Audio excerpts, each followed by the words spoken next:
Well, welcome everybody. Didn't the Cornerstone kids do a great job? We are so thankful that you all have joined us, that you have joined us this morning for worship. If you're joining us online, thank you so much for tuning in. We apologize for the late start, and so we're glad that you're with us this morning. If you would just say hello, we would love to make you feel welcome online as well, but we are so glad that you're with us this morning. You'll have to bear with me just a little bit. I've been sick this week, and so if I try to keep my distance, just know I don't dislike you. I've just been a little sick and don't want to spread it on. I may take a drink from time to time while I talk this morning. February is behind us, right? Yes, absolutely. I am pumped about that. That means that warm weather is on the way. Which I am super excited about. That also means that here soon we are going to start seeing the buds pop out on the trees. We're going to start seeing the green growth push up through the ground. We're going to see plants that have a future ahead of them that are just getting started. And I love this time of year because it feels to me kind of like the world has its own kind of reset. All of the plant life that had bugs eaten through the leaves or had some decay on it, that is gone. It's dead through the winter. And now we see fresh growth pushing up through the ground. And what I love about this time of year and what about this time where we have kind of a reset is right now, all of that growth has the potential to live a healthy and growth-filled life. All of the fresh plants that are pushing through the ground, all of the leaves that are budding out on the trees have the potential to live a healthy and growth-filled life. And we're going to try to have a small garden this year. And our hope is that as we plant those plants and put those seeds in the ground, that each plant that we plant and each plant that we grow would have the best, most healthy, and growth-filled life so that we can reap the benefits of all the growth that plant offers. And all this thought about a reset and the growth that's coming this spring got me thinking, what if we took this morning and we said, all right, this is my reset. And what if we took this morning and we said, all right, this spring, as all of the plants start to grow, I take this moment and I ask myself, starting now, how can I live a healthy and growth-filled life? How can I begin right now to say, all right, from here on out, I am going to live the most healthy, growth-filled life that I can possibly live? What would it look like for us as humans to live a healthy and growth-filled life? In the book of Matthew, Jesus is talking to the religious leaders, and the religious leaders ask him a question. They ask him, what is the greatest commandment? And Jesus says this. He replied, you must love the Lord your God with all of your heart, with all of your being, and with all of your mind. This is the first and greatest commandment. And the second is like it. You must love your neighbor as you love yourself. All of the law and the prophets depend on these two commands. Now, before we go any further, I want to focus on the end of this verse before we jump back up to the beginning of what Jesus said. Jesus said to these religious leaders, all of the law and the prophets depend on these two commands. And I love that Jesus says this because Jesus is speaking to the religious leaders. Jesus is speaking to the people that have followed God for generations. Jesus is speaking to the people that, as religious leaders, are encouraging people around them to follow God to the best of their ability. As a religious leader, these people would have memorized the first 5 books of the Old Testament word for word. They would know them forward and backward. Included in these 5 books are the law of Moses, which would have been the law, the command that these religious leaders were asking about. What they were trying to do was trick Jesus, because they knew this law forward and backward. They had the first 5 books of the Bible memorized. And often when we think about the law of God, we think about the 10 Commandments. And the 10 Commandments found in these first 5 books, not only were there the 10 Commandments, but these religious leaders would help people understand how to live out the 10 Commandments by saying, here's some things to do to help you honor your father and mother. What does that look like? Well, you do this and this and this and this. And when it was all said and done, the law was over 500 rules that people tried their best to live day in and day out. And so these religious leaders come to Jesus, they're like, what's the greatest? What's the most important? You tell us. And their goal was to be able to say, well, what about this one? And Jesus, he's so brilliant. What he does is he says, listen, here's what I'm going to do. I'm going to narrow this down. I'm going to make it really simple. Every law that you try to follow can be narrowed down to 2 things. Love God, love others as you love yourself. 2 things. Love God and love others as you love yourself. What Jesus is saying is, if you can do these 2 things and you can do them well, you are going to have a healthy and growth-filled life. And every other law that you are trying to get everybody else to follow, it's going to fall in line if you can do these 2 things. We have to focus on the main things. If we want a healthy and growth-filled life, we have to focus on the main things. About 10 years ago, I started coaching my kids in soccer. And I had played a little bit of high school soccer. I was not great by any means, but I understood the game. And so my oldest son was about 5 years old, and I was surrounded by all these 4 and 5-year-olds excited and ready to learn the game of soccer. And so I knew kind of, the positions and the plays and the object of the game and some different ways to accomplish that object. And so I gathered all the kids around me and got all excited. And I started telling them about the game of soccer. And I started talking about the positions we're going to play and what we're going to do and some of the rules. And these kids are just looking at me like completely zoned out. And Kirsten came over to me and she's like, CJ, they just want to play soccer. And what she was telling me is, listen, you could explain the rules to them all day long, but explaining the rules, you're going to lose them. They've got to focus on the main things. And so I don't know if you've ever tried to narrow down the rules of a game to just the main things, but it's really, really hard. So what I tried to do is I tried to narrow it down to just 3 things. Don't use your hands. If the ball goes out of bounds, stop and try to score in the goal you're supposed to score in. Those were the 3 things that I tried to get them to accomplish, because here's what I recognized. I could explain all day long, but they were going to get disheartened trying to follow all the rules, that they were going to miss out on the joy of a healthy game of soccer. But if they could focus on 3 things, if they could not use their hands, if they could score in the goal they're supposed to score in and stop when the ball goes out of bounds, everything else was going to come along.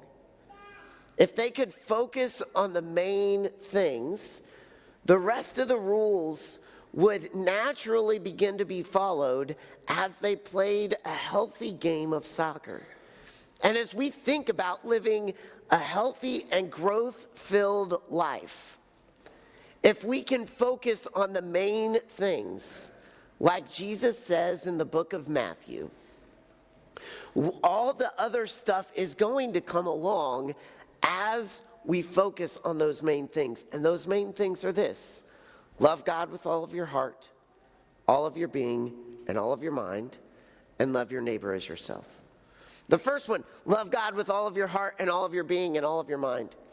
We recognize this as Christians, like, yeah, we love God. We're supposed to love God. That's a great thing. But I think this is so much simple than we have made it out to be. God just wants us to love him. And so often I think we fall into this trap of saying, well, all right, so if I'm going to love God, then I have to make sure that I do this and this and this and this, and that'll prove to God that I love him. Or if I'm going to love God, I got to make sure that I clean up this area of my life because, I can't go to God with this kind of messed up area of my life. So when I get these ducks in line and when I get my things in order, then I'll be ready to love God and he'll accept me. And Jesus says, listen, the first commandment, before you do anything else, love God. God just wants us to love him. There's no prerequisites. There's nothing we have to do first. We can come to God with all that we are, all the mess that we have created, and God's not going to look at us and go, oh, wait, hold on, step back, clean yourself up first. No, he's just going to open us up and wrap us in his arms. He just wants us to love him.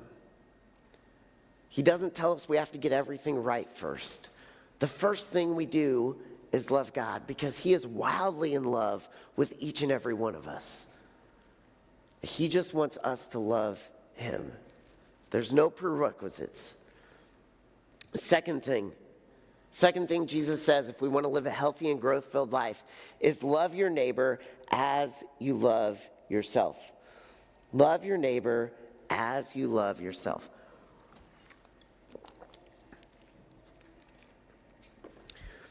We do a pretty good job of promoting this idea of loving other people well. Growing up in a Christian community, I have realized that something that I'm supposed to do is love others well. And I cannot tell you the amount of sermons that I have heard and the amount of sermons that I have preached that have been about loving others well. And I've said phrases and I've heard phrases like, God first, others second, me third. Sacrifice yourself for other people. Put others ahead of yourself. Make sure that you are loving others and make sure that you are giving of yourself to others. Now hear me, loving others is super important. And I think that we need to do that well. We need to love others well. But I think in communicating the importance of loving others well, we have accidentally communicated a message that we never intended to communicate as the church. And I think the message that we accidentally communicated was that in order to love others well, we have to not love ourselves. In order to love others well, we need to make sure that we are hurting ourselves. But true growth is found, as Jesus says, when we can love others as we love ourselves. True health and true growth is found when we can not only love others well, but we can love ourselves well also. Jesus said, love others as you love yourselves. There's an expectation in that phrase from Jesus. The expectation is that if we are going to love others well, then we are loving ourselves well also. Hear me. Jesus never tells us to love others at the expense of ourselves. Jesus never tells us to love others at the expense of ourselves. Jesus tells us to love others as we love ourselves. Excuse me. If we want a healthy and growth-filled life, we have to love ourselves well so that we can love others well. We have to love ourselves well. And so the question becomes, how do we love ourselves well? How do we do that? In this world where we should be loving others well, in this world where, if we're honest, it beats us down, in this world where we are trying to go out and live the most healthy and growth-filled lives we can possibly live, how do we, in a very practical way, love ourselves well? This is where it gets really, really hard. This is where it gets really, really challenging. And this is where we tend to go, all right, well, maybe I don't need to do that necessarily. The best way that we can love ourselves, and hear me, the best way that we can love others is when we have healthy boundaries in our relationships. The best way that we can love ourselves well, and the best way that we can love others well, is by having healthy boundaries in our relationships. Boundaries are vital. Listen, we understand boundaries when it comes to our physical property. We put up fences. We make sure our neighbors' dogs are in fenced areas or on leashes. We make sure at night we lock our doors because we don't want anybody coming into our house. We understand physical boundaries. But in our culture, relational boundaries have become something that we back away from. Relational boundaries have become something that are just a little bit too difficult to really put up. But hear me, boundaries, relational boundaries are vital to loving others well because they allow us to love, protect, and refill ourselves so that we can continue to go out and love others also. When we can put up boundaries to protect ourselves mentally and physically and emotionally, when we can protect our time and our energy, you guys, that may feel selfish,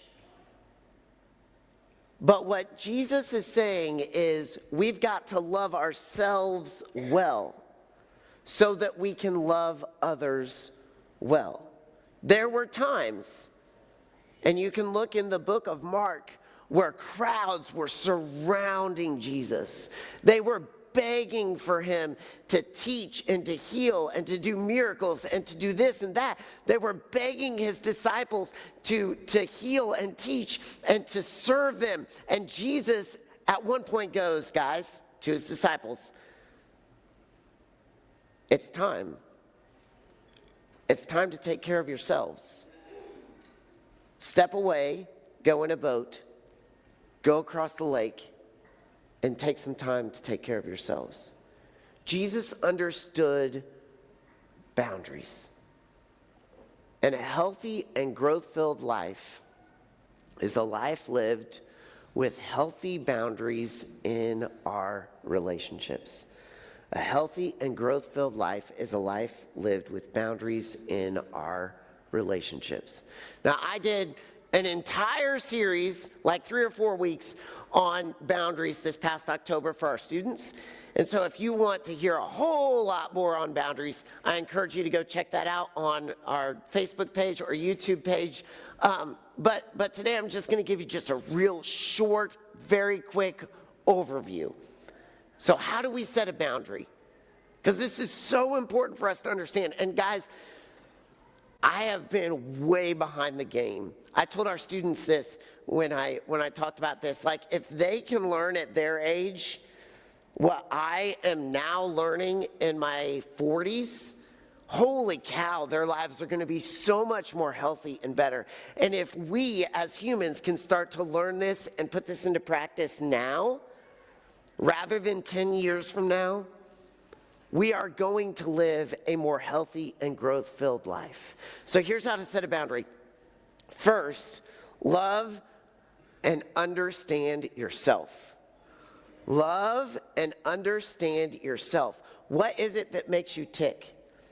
What are some things that bring you joy? What are some things that give you energy? What are some things that drain you? What are some things that people do that just irk you? What is it that helps you love and understand yourself. Here's how to love yourself well.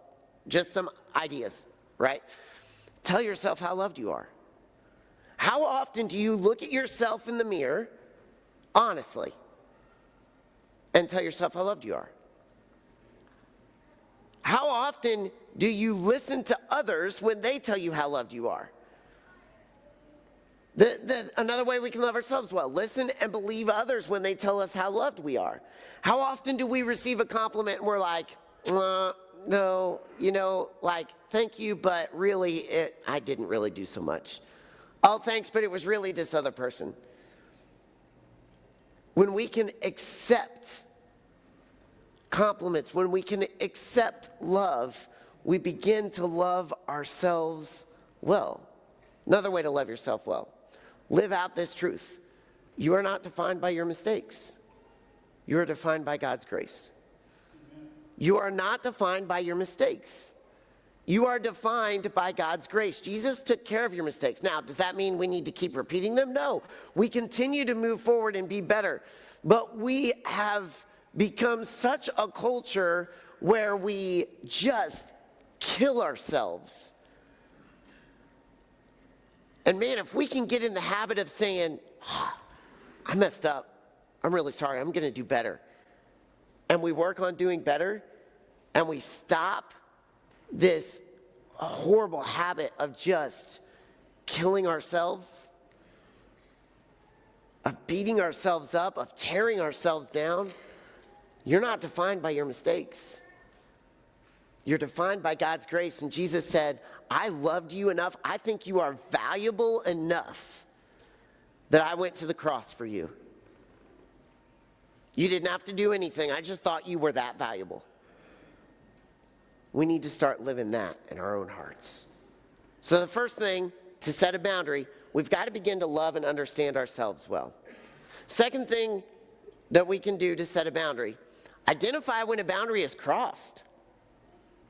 This is something that we tend to ignore. We tend to ignore that moment when a boundary is crossed. We say, well, they didn't really mean it. We say, well, I guess I kind of deserved it. And what was it? What did someone do to cross a boundary? What was said? What was done? Were you not listened to? What was done in your life that crossed a boundary for you? And listen, like I said, don't ignore that moment. We are in a horrible habit of letting people cross our boundaries and hurt us and just completely letting it go. And I have 4 kids. And I would never let someone hurt my kids. But how often do I let someone hurt myself? We have to identify when a boundary line is crossed in our own lives. What was said? What was done? What was not done that should have been done? And the last thing is we clearly communicate to the other person what boundary was crossed and how it affected us. What boundary was crossed and how it affected us. That looks something like this. It looks like, when you said that to me, I felt really unloved. When you did that to me, I felt completely unvaluable. And here's what's going to happen. One of 2 things. One, the person is not going to care. 2, the person is going to care and do better and love you better. Now here's the beauty of this, is that when we set boundaries well, we surround ourselves with people that love us well. When we set boundaries well, we surround ourselves with people that when you said that, it made me feel unloved, they say, oh, I'm so sorry, you are so loved. I won't speak to you like that anymore. And what happens is the relationship gets stronger. And you can love that person better. You are following the command of Jesus, and you are able to love someone greater because you communicated a boundary. Now, there may be those people that are like, I don't care about what I said to you. We don't cut them off completely, but we may put some space there. We may give them less influence in our lives. We may give the people that love us well more influence in our lives so that we are loving ourselves well and can love others well also. When we set healthy boundaries, we are loving ourselves in this moment and loving the other person by not allowing them to cross the boundaries in our lives. Ultimately, this will deepen the relationship. This will make our relationships stronger.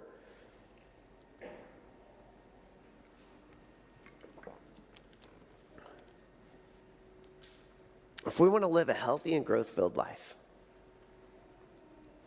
the best life that we can live is a life when we love God, we love others, and we love ourselves. Listen, if we can focus on those three things, everything else, all the other stuff that you hear us talk about from church, all the other stuff that we speak on Sunday mornings, all the other stuff that you read about in the Bible, if we can focus on those three things, everything else will fall in line. You love others well. Every other way that you treat other people, the way that Jesus wants you to treat other people, is going to fall in the line if you're loving others well. If you love yourself well, every other thing that Jesus wants you to believe and know and do and become a better version of yourself is going to happen when we love ourselves well. When we love God well, everything that God wants us to do is going to naturally flow out of our lives. Here's the thing.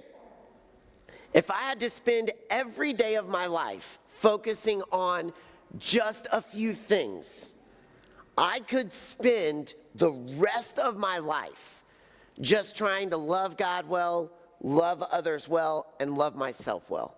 And if I could get better at those three things every single day, holy cow, what would my life look like 20 years from now? What would your life look like 20 years from now? Guys, this changes everything.